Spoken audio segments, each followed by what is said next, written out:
Hey there, folks. Welcome back to our channel, where we explore the spooky and the strange. Today, we're diving into the world of scary and scary. Now, I know what you're thinking. Is this a typo? Shouldn't it be scary and scary? Well, you're right. But that's not what we're talking about today. Instead, we're here to share with you some of the most terrifying and thrilling experiences we've encountered. From haunted houses to ghostly encounters, we've got you covered. So, if you're a fan of the spine-tingling and the heart-pounding, make sure to hit that subscribe button and stay tuned for more chilling content. Thank you for joining us, and remember, always be careful out there. In 1910, 7 years had passed since Edward Clark vanished mysteriously at the Lighthouse on Gravey Isle. Several keepers had been sent there since, but none stayed long. Some went mad, some fled, and some disappeared forever. Eventually, the authorities decided the lighthouse must be shut down permanently. To oversee the shutdown, they sent a seasoned yet scarred officer, Martin Fields, a former Navy man. He had braved many storms at sea, but he didn't yet know that the storm awaiting him now rose from within the human mind. When the sailors dropped Martin off at the island, they warned him not to go. "There's something there, sir," one muttered. "Something that doesn't let people return." But Martin only laughed. "I don't believe in ghosts," he said. As he stepped onto the shore, a cold gust of wind seemed to push back at him. Everything was just as the rumors described: lonely, decaying, and dominated by the towering lighthouse. Martin unlocked the rusted door.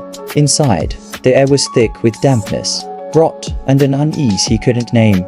He climbed the spiral staircase and checked the beacon. It was off, but strangely warm. That night, sleep evaded him. There was a knock on the door, 3 taps. He opened it. No one. Then, faint footsteps echoed on the stairs. He climbed again, flashlight in hand. Nothing. As he descended, he glanced at the tower's window. A shadow peered back at him, not his own. The next morning, Martin noticed a thin line of dried blood on the floor, trailing to a cabinet.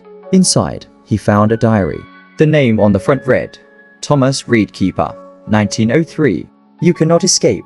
The light consumes us all." As he flipped a page, a scream rang out sharp and sudden, as though someone had just died nearby. He pulled out his compass. It spun wildly, then pointed directly at the top of the lighthouse, not north. That evening, strange lights flickered across the sky. He climbed the stairs. The beacon was off, yet the entire tower glowed from the outside as though lit from within. In the reflection of the glass, he saw a face, but it wasn't his. The eyes were pale.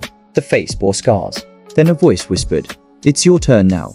Do not go down. It has awakened." Martin tapped along one wall in the lower chamber. It sounded hollow. Breaking through the plaster, he discovered a hidden room. The walls were scratched with desperate messages. "Don't leave me in the light. It feeds in the dark. This lighthouse is no beacon, it's a tomb." In the center stood a wooden chair, stained deep with dried blood. He turned to leave, but the door was no longer open. On the 3rd day, no signal came from the island. On the 4th, a rescue boat returned. The lighthouse was silent. Inside, there was no sign of Martin. Only his boots soaked in blood remained on the stairs, and on the wall, scrawled in red, "I am the light now."